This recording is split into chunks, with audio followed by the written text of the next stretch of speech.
I'm going to record this just in case people aren't able to tune in and need to watch it later.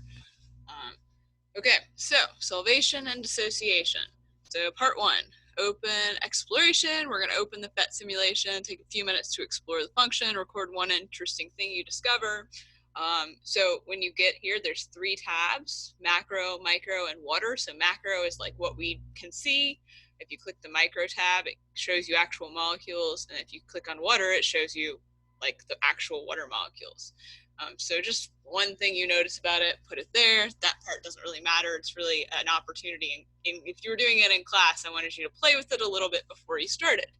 But since we're doing it all together, that part doesn't really matter. So let's move this down.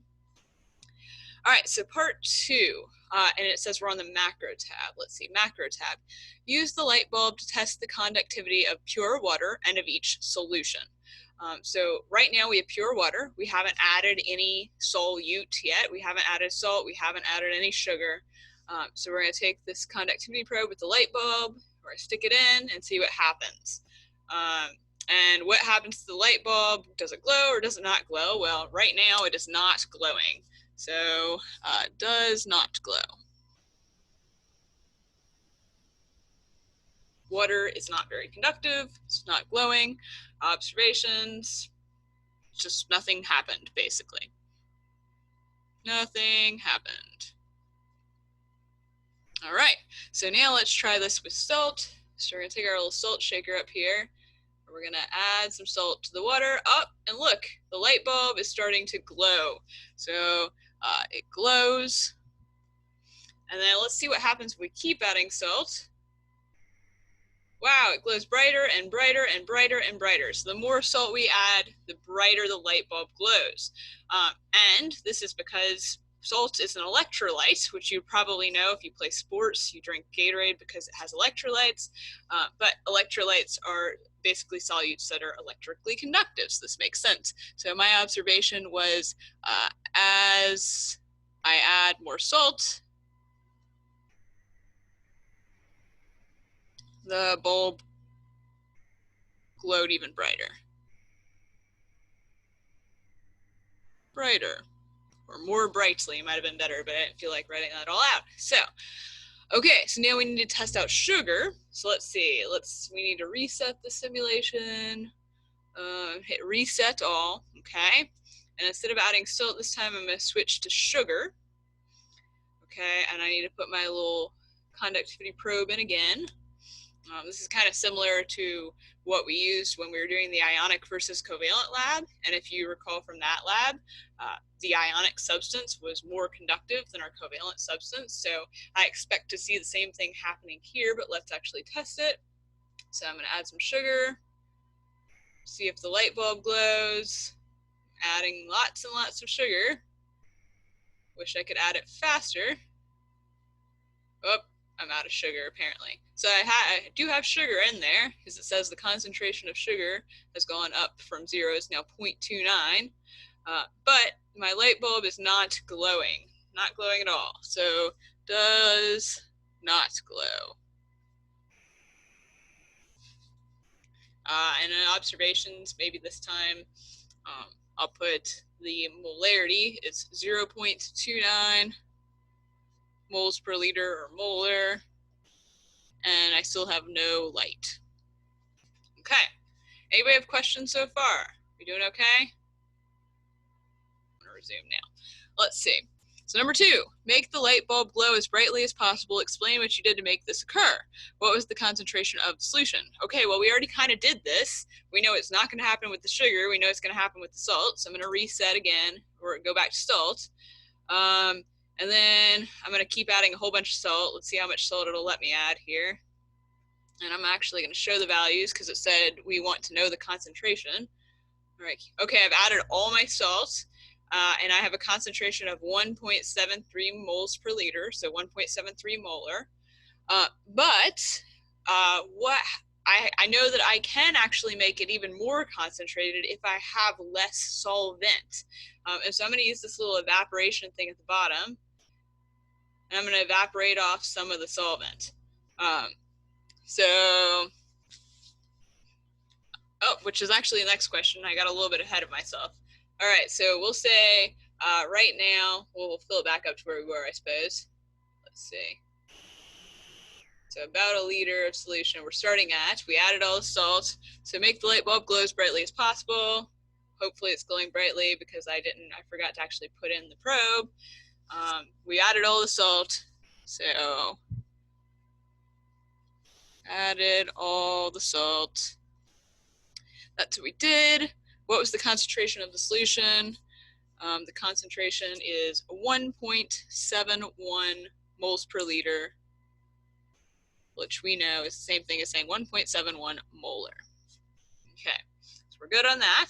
Now on to number 3. Let's see. Let me do this in order, actually. Obviously, I'm not very good at reading instructions.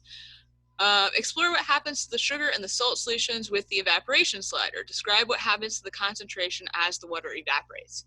Okay, so I am actually going to remove the little conductivity probe now to get it out of the way. All right, so as we evaporate, let's pay attention to what happens to the concentration of the salt.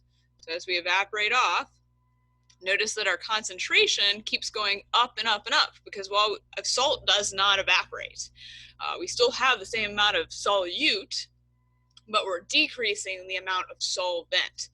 So if we keep the same amount of solute, we keep, let's say, I don't know, 1 mole of solute, and we started out with 1 mole in 1 liter, so we had a 1 molar solution, but then we have that, still have that 1 mole, but let's say now we have it in only 0.5 liters.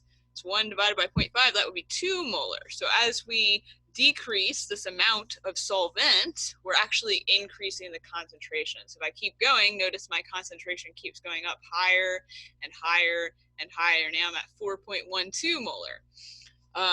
Describe what happens to the concentration. Let's just double check to make sure the same thing happens with the sugar. So I'm going to reset, add in some sugar.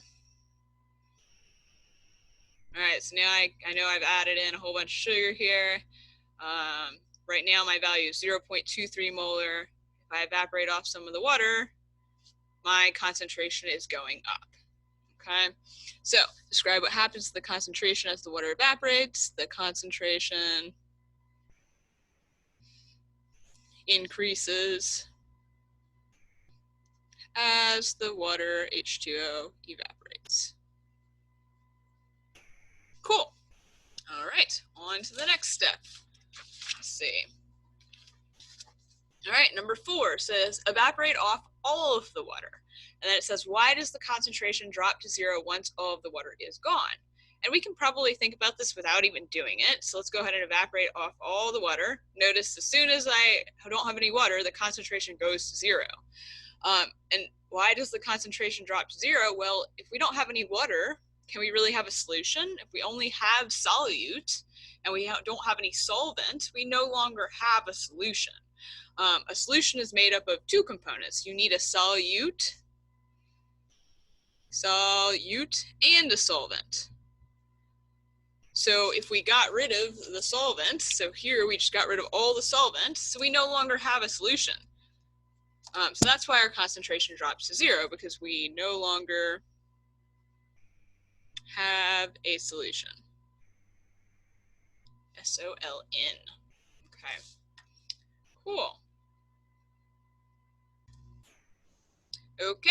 What mass of sodium chloride would be needed to prepare 4.35 liters of 5.6 molar salt solution? Okay, so we're going back to that solution prep practice. This really has nothing to do with Phet Simulation. We just need to do some math here. So we know that we have 4.35 liters, and we know this 5.6 molar. We can kind of rewrite that as 5.6 moles per liter. And then we can use this to convert that liters into a number of moles. So we're going to start with that 4.35 liters. And we want the liters to cancel out, so we're going to keep the liters on bottom, moles on top. So 5.6 moles per 1 liter. So this gets us number of moles. Let's go ahead and solve for that. Let me get my calculator. Where did I put it? Here we go. Let's see. 4.35 times 5.6. Whoops. times 5.6. So I got 24.36, and that's the number of moles. So I'm not going to round anything because I know this is not my final answer because I want mass, and I know mass is measured in grams. So now I need to take that moles, and I need to convert it to grams. And to convert moles to grams, we need molar mass. So we need to find the molar mass of sodium chloride. NaCl. We need to add up that molar mass, which I don't have a periodic table next to me. I know the mass of NaCl, but let me grab a periodic table anyway. Let's see.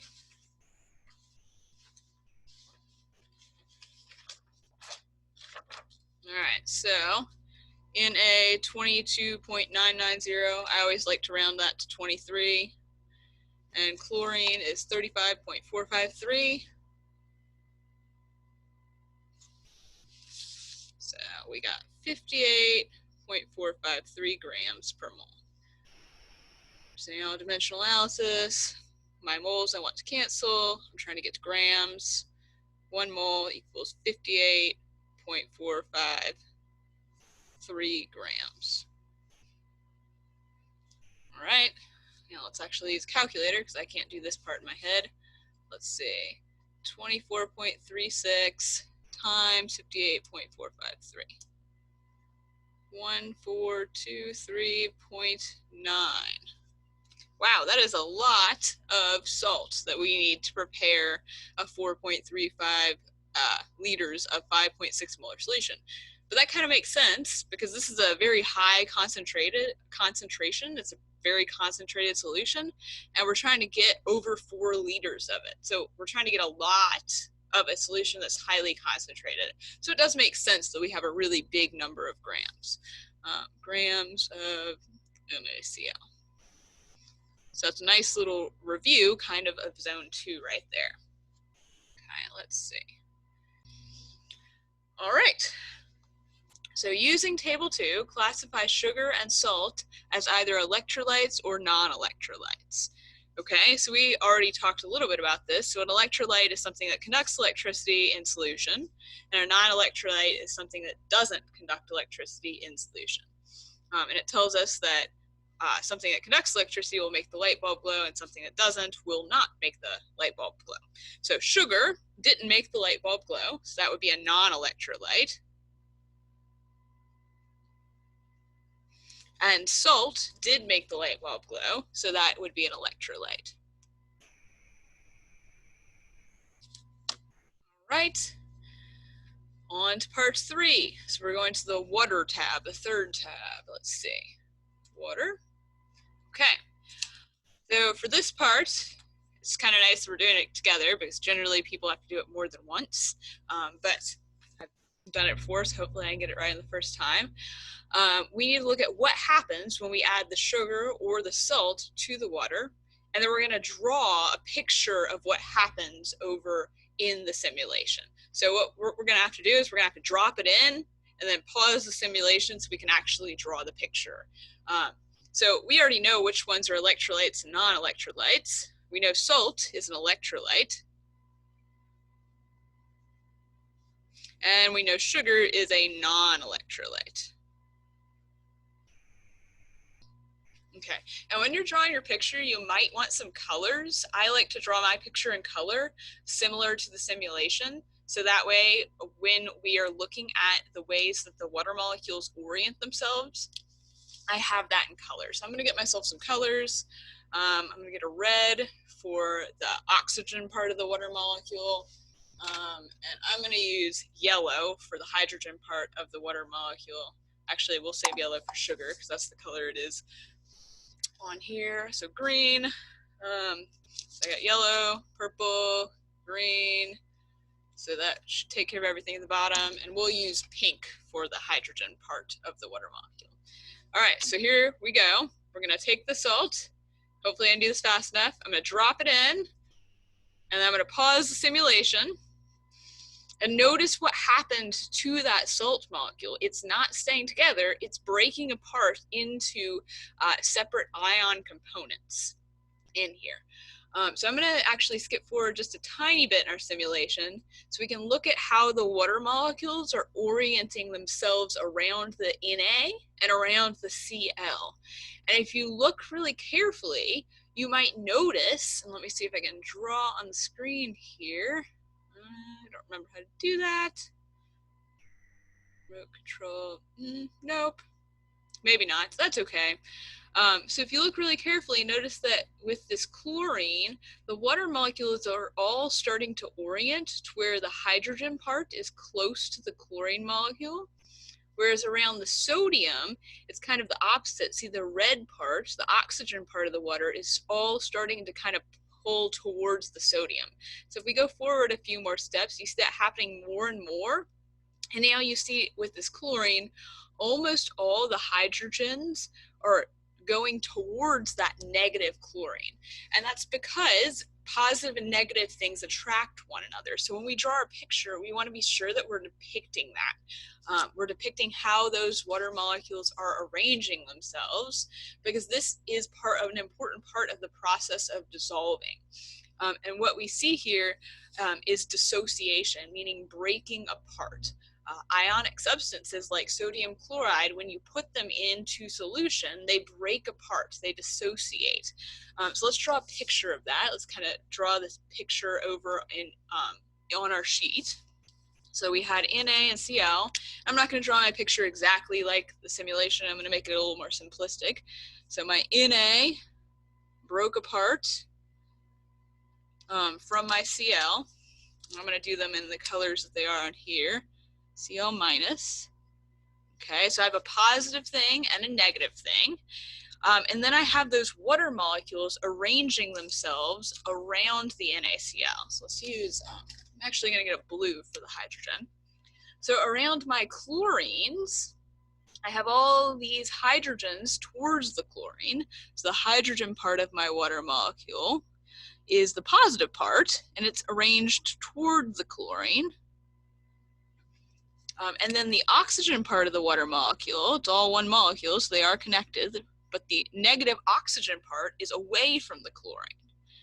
So I'm depicting that in my picture here. And I can even draw one over here where I have my positive part near my chlorine and my negative part over near my sodium.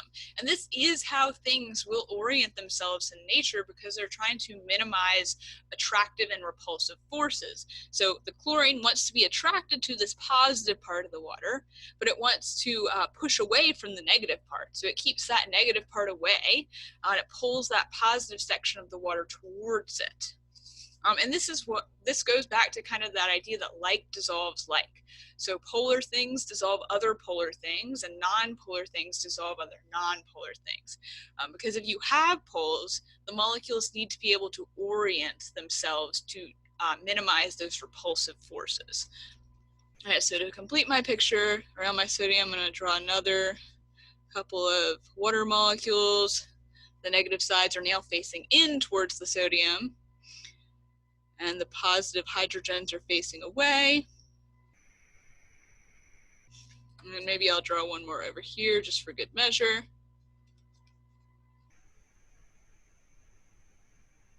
Okay, and I'm a big fan of labeling things in pictures, so I'm just going to label that these are water molecules.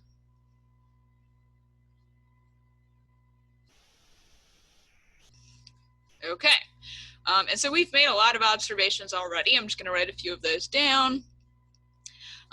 So let's see, the positive part of the water is close to the Cl minus.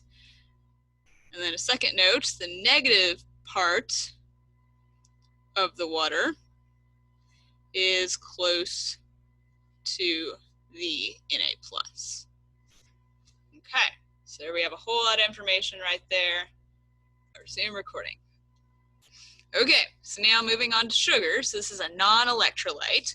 So probably we're expecting something slightly different to happen when we put it in the water. Presumably it will be a little bit different than the sodium chloride. get rid of some of my colors. I opened about 1 billion markers here. All right, so I'm going to reset. All right, we got our water again, and this time I'm going to put the salt in. Or, sorry, not the salt, the sugar. We already did salt. All right, we're going to put this in, and then I'm going to try and pause it really quick.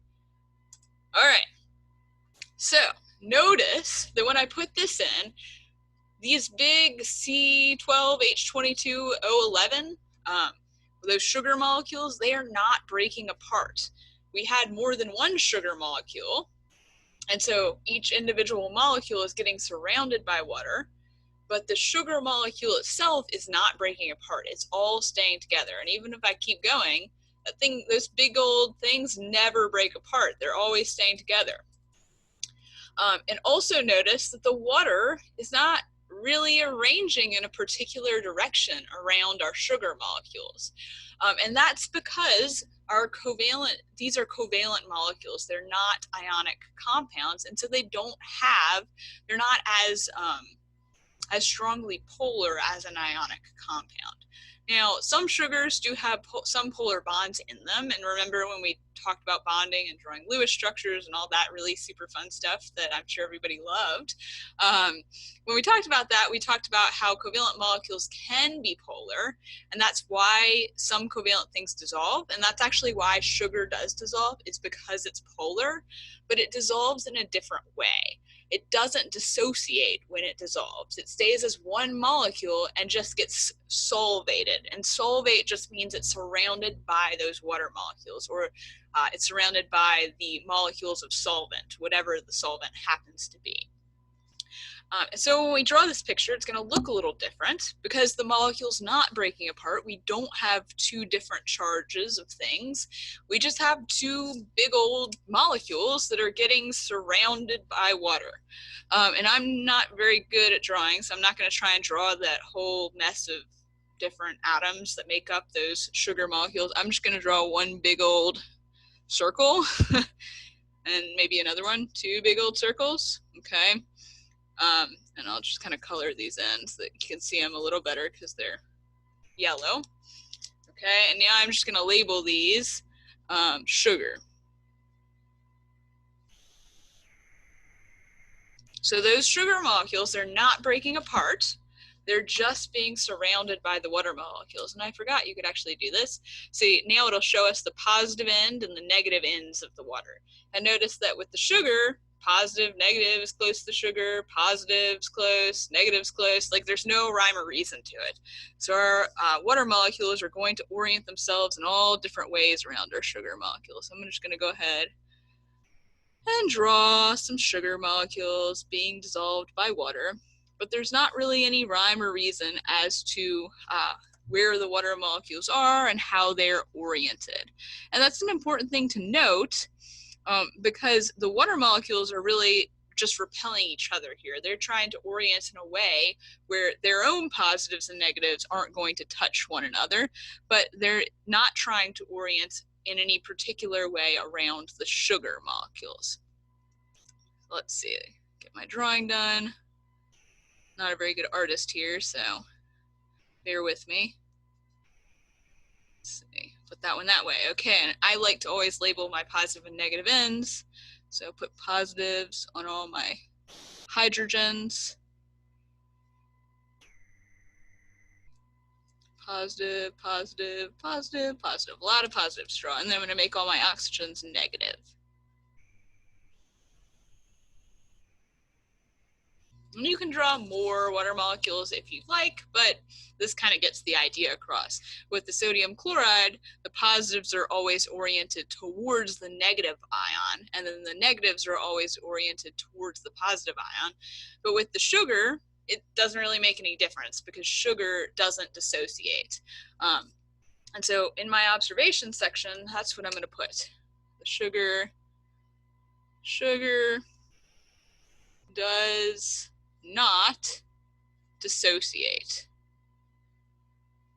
And when I say that word dissociate, I mean break apart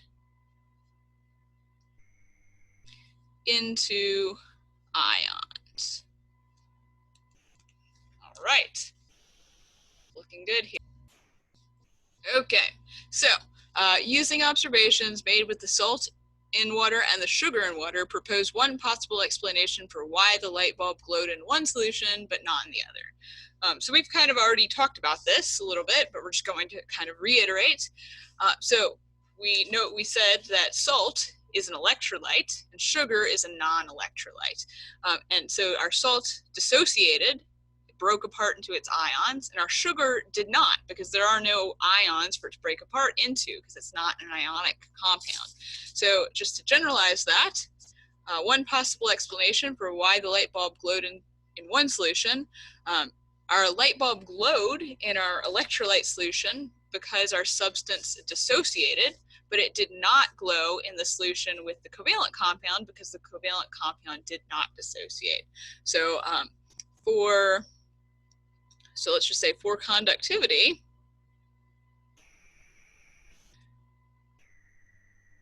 you need a substance that dissociates, which usually those will be electrolytes. That's the definition of an electrolyte. Okay, so that's finishing up with part 3. Part 4, we're looking at the micro tabs, the second tab. So let's see, moving on to the micro tab. All right, and it says, what happens when other compounds are added to water? Fill in the table below. So we're asking, does it dissociate or does it just solvate? And then how many of each type of particle we ended up with, and then other observations. All right, so let's kind of look at this, putting in some sodium chloride. Notice how every bit of that broke apart into its ion components. So sodium chloride, we already talked about, that does dissociate. Okay, and if we put just one molecule of sodium chloride into the solution, here we put a whole bunch into our solution in the simulation, but if we were able to just put one molecule of NaCl, then we'd end up with one sodium and one chlorine molecule. And so in 3C, when you're writing dissociation equations, this is all you're doing, is you're taking your substance and breaking it apart into its ion components. So if we were to write the dissociation equation, we'd write NaCl produces Na plus Cl minus. And since there's just one Na and one Cl, our coefficients would be 1, 1. So that would be the full dissociation equation for sodium chloride. Observations, all molecules break apart. All right, now let's try this with table sugar. Remove all the solute. Let's try it with sucrose. So we put these sucrose molecules in. So we have the different molecules broke away from one another, but the molecule held together. Each individual molecule stays together as one molecule. Table sugar does not dissociate, it just solvates. Solvate. So if we were just to put one molecule of sugar in, and over here we have a whole bunch of molecules, but if we were just to put this one molecule in, we would end up with just one particle, because it's not going to break up. So if we put one C12H22O11 into solution, we just end up with one particle, because it's not going to break apart at all. Particle. Sometimes I don't know if I spell things right. Observations, molecules did not break apart. All right, next up, let's see, remove solute. Let's go on to the next page. So now we need to do calcium chloride. All right, I'll bet we can predict what's going to happen. We have CaCl2, so it's probably going to break up into 1 calcium and 2 chlorine ions. So we put some in, let's see what happens. Whoops, I put whole bunch of them in, and they all break up completely. So we have a whole bunch of calciums, Ca plus 2s, and a whole bunch of Cl minus 1s. So this dissociates Okay. And once again, we need to look at our dissociation. We start out with CaCl2, we're going to get 1 Ca, and calcium is a +2 charge, or we're going to get 2 chlorines that have a -1 charge. So 1 + 2 gives us 3 particles. All right, and I'm going to put breaks apart. Okay, and just to practice writing our dissociation equation, let's go ahead and do that. We'll do CaCl2 yields Ca + 2 plus Cl - 1. And we need to balance. We have 2 chlorines on our reactant sides. We need to put a 2 in front of that Cl - 1 over there. Okay, cool. All right, getting on to the end here. Remove. On to the next one. This time we're doing sodium nitrate. It's NaNO3. Let's see what happens. Okay, so this one's a little bit different here, kind of strange. Notice that one of the ions broke apart and it's just one atom, and then the other ion that it broke into is actually a whole group of atoms. Okay, so it did dissociate, it broke apart, but it didn't break apart the same way as the NaCl. We don't just have individual atoms, and that's because one of our ions isn't a monatomic ion, it's a polyatomic ion. So the polyatomic ion part is still just one ion. It's one particle when it breaks apart. But the nitrogen and the oxygens that are a part of the nitrate don't break apart from one another. So that's why in our simulation we're seeing the NO3 parts staying together, and then the sodium is alone by itself. So when this breaks apart, NaNO3, we're going to get 1 sodium, 1 Na+, and then we're going to get 1 NO3. And nitrate has a -1 charge. So even though there's more than 2 elements in this formula, we still just get 2 particles. We get a sodium particle and a nitrate particle. So 2 particles here. Okay, so we can write our dissociation equation. NaNO3 breaks apart into Na+ and NO3 -1. I always like to keep my polyatomics in parentheses. Okay, and for my observations, the sodium broke from the nitrate, but the NO3, the nitrate, did not break up. The NO3 stayed together. It did not break up, which is a little bit different. Okay, on to the last one. Glucose, C6H12O6. So we can probably predict what's going to happen here. Glucose has carbon, hydrogen, and oxygen, but it doesn't have any metals in it, so it's not ionic. So it's probably going to behave the same way as the other covalent thing, table sugar. So let's look at it. It's probably not going to dissociate, it's probably just going to solvate.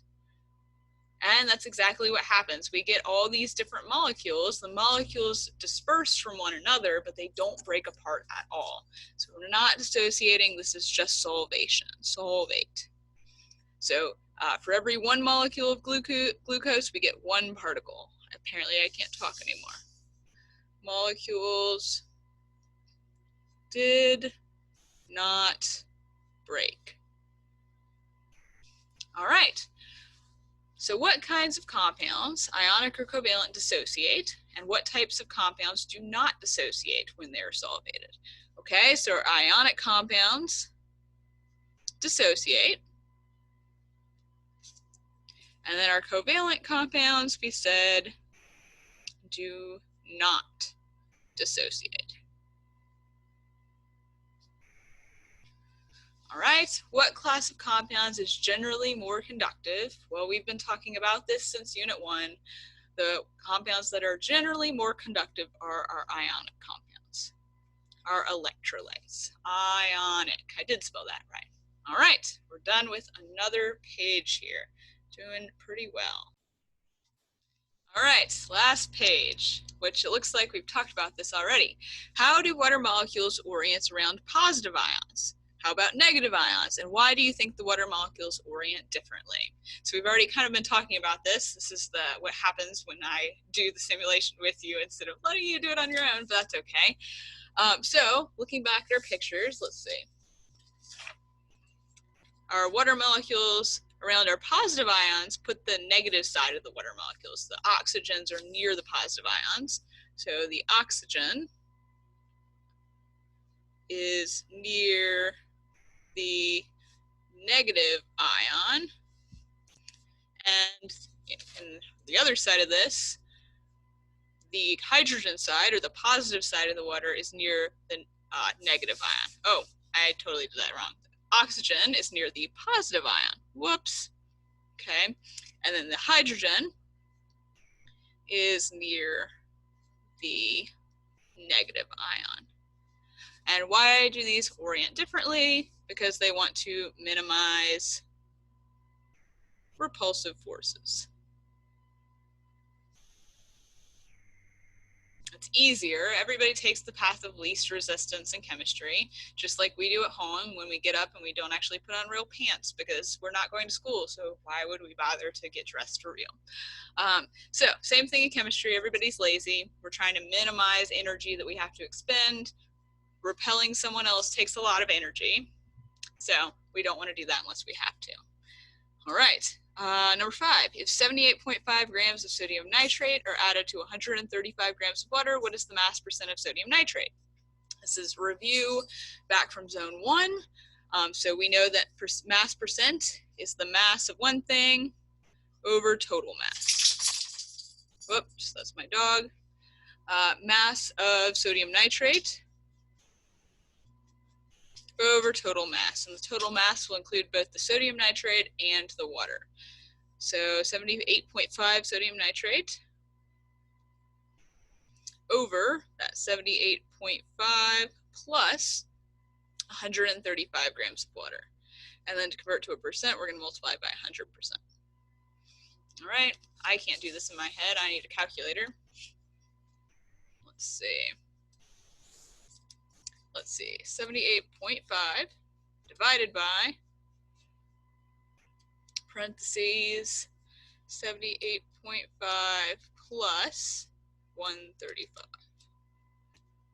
0.367 times 100, so that'll be 36.76, so 0.8%.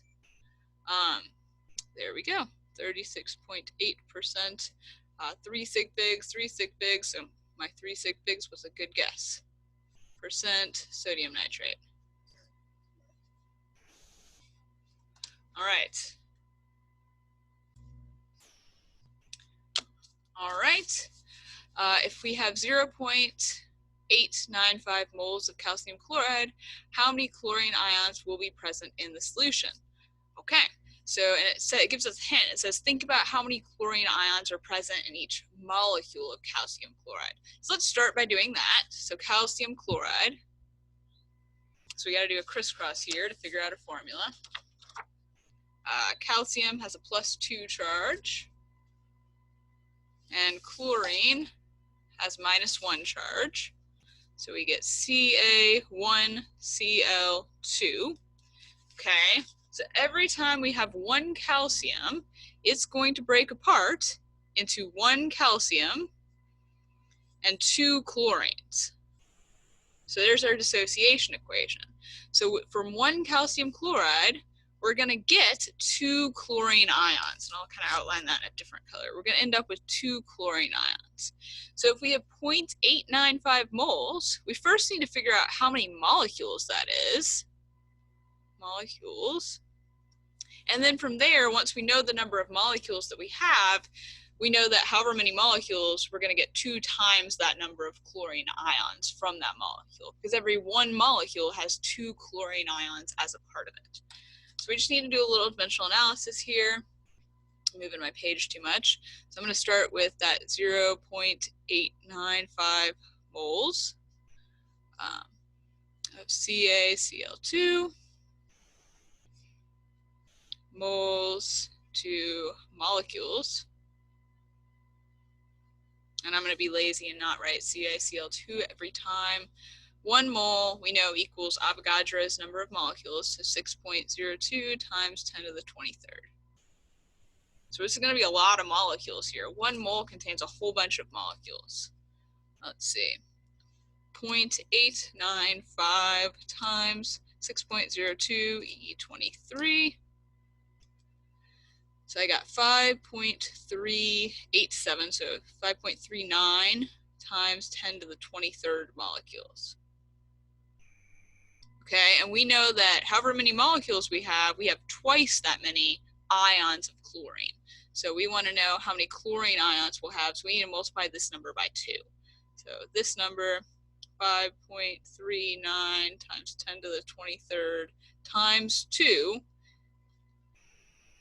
is going to give us 1.077, so 0.8 times 10 to the 24th chlorine ions.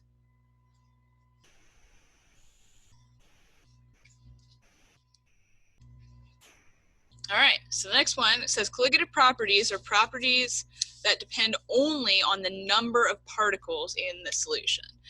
Only on the number of particles in the solution, not on the identity of the particles. Will ionic or covalent solutes have a greater effect on colligative properties? Why? Okay, so we have to go back and kind of think about which one is going to produce more particles. So if we have a sugar molecule and we drop it into water, we only get 1 particle for every sugar molecule that we put in. Even though when we start out, we have these big giant sugar molecules, we still only have 1 particle. But if we put salt in water instead, these 2 molecules of salt break apart into 4 different molecules. So if we don't really care so much about the identity of the particles, and we only care about how many particles there are, then the one that breaks apart into multiple particles is going to have way more effect on a colligative property, meaning a property that's only dependent on the number of particles. So our substances that break apart are ionic substances. So our ionic compounds, ionic, because they dissociate or break apart. So they can produce, let's say, more than 1 particle from just 1 molecule. Questions on that? That's also a little confusing. All right, number 8. Which of the substances in the table above will have the greatest effect on colligative properties, assuming you have the same amount of each? All right, and the table above, I guess it means the table on the previous page. So we're just looking for whichever one produced the most particles. So this first one we said produced 2 particles, 1 particle, 3 particles, 2, and 1 particles. So the one that would have the biggest effect on the colligative properties would be this one that produced 3 particles for every 1 molecule. So that would be calcium chloride. CaCl2. CaCl2. So we'll say it produced, whoops, I switched colors, 3 particles. I feel like my handwriting gets progressively worse with every problem. All right, and last but not least, if you have a 5 molar solution of NaCl and a 4 molar solution of CaCl2, which will have a greater effect on colligative properties and why? So we need to think about how many particles each will break into. Okay, so there's kind of an art to doing this. So 5 molar means that we have 5 moles per every liter. And you know what? Let me close out this simulation real quick so we can actually see this a little bit better. Make this a little bigger for you. I don't know if that makes it better or worse, but so let's draw a little picture here. So we have a 5 molar solution of NaCl. Instead of thinking of 6.02 times 10 to the 23rd particles, I'm just going to count every mole as one molecule. Because if I do that for both, so 4 moles and 5 moles, and then we can think about how many particles they would break into. So NaCl, 1 mole of NaCl is going to break apart into an Na and a Cl. So 2 particles. That's 1 mole. So if we have 5 moles of that, our total number of particles is going to be double what we get from 1 mole. So we started out with 1 mole of NaCl, gives us 2 particles, but then we have to multiply that by 5 because we actually have 5 moles of it.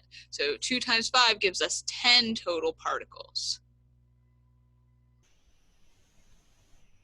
So 5 molar times 5 gives us 10 total particles. Okay, so from our 5 molar NaCl, we got 10 particles. Now we have to look at how many particles we'd get from a 4 molar solution of CaCl2. So if we have 1 mole of CaCl2, it's going to break apart into 1 calcium and then 2 chlorines. So we get 1, 2, 3 particles, but then we have a 4 molar solution, not just 1 mole. So we need to do 3 particles times 4. So 3 times 4 gives us 12 particles. So even though this calcium chloride solution has a lower concentration, a lower molarity, it still is going to have a greater effect on the colligative properties because it's able to produce more particles. We have 12 particles versus only 10 particles. So which will have a greater effect on the colligative property? Well, that would be the calcium chloride, the CaCl2 solution will have the greater effect. And I'm running out of room, so I'll put it up here. Greater effect. Okay. And I think that is it for this particular sheet.